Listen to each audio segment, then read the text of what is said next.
खुंग्रिं बीसीडीसी एबा खुंग्रिं प्राइमारिनि सिङाव थानाय करपागुरि गामि सिङाव हाबनाय लामा बे लामाया जोबोद गाज्रिमोन आरो हाब्रुजों बुंफबनानै थायोमोन।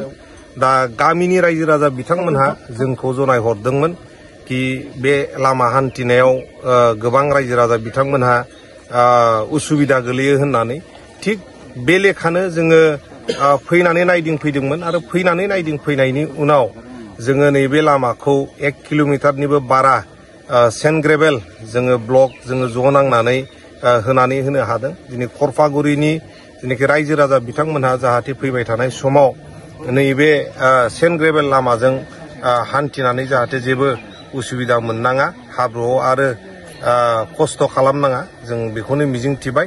आरो फैबाय थानाय समाव नैबे करपागुरि सिङाव हाबनाय लामा बे लामाखौ आरोबाव साबसिननिफ्राय हामसिन बानायनो थाखाय जोङो आखायाव लागोन मिजिंथिबाय। करपागुरिनि जेनाखि रायजो राजा बिथांमोन गोसोआव मोजां मोनगोन जोङो नैबे लामाखौ बेखेवनानै होबाय दिनै आरो बिथांमोननि जेनाखि हान्थिनाय बेवहाय जेबो उसुबिदा जानाय नंला।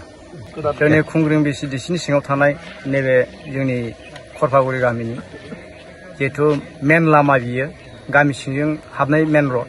दा बे मेन रडआ गोबाव बोसोर जालांबाय, नाजाब्लाबो जायाखै।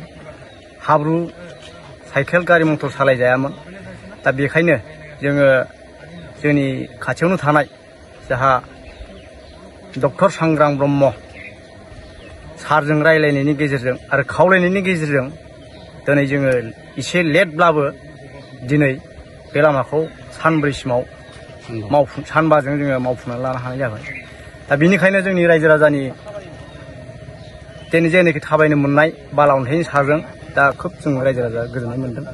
दा बेखायनो जोंनि रायजो राजानि सायाव जोङो जेबो दुखु मोननाय जायाखै आरो जाहाथे इयुनाव जोंहा सार बिथांनिसिम खावलायबावनोसो लुबैदों दिनै लामाखौ मावफुंनानै होनायनि थाखाय।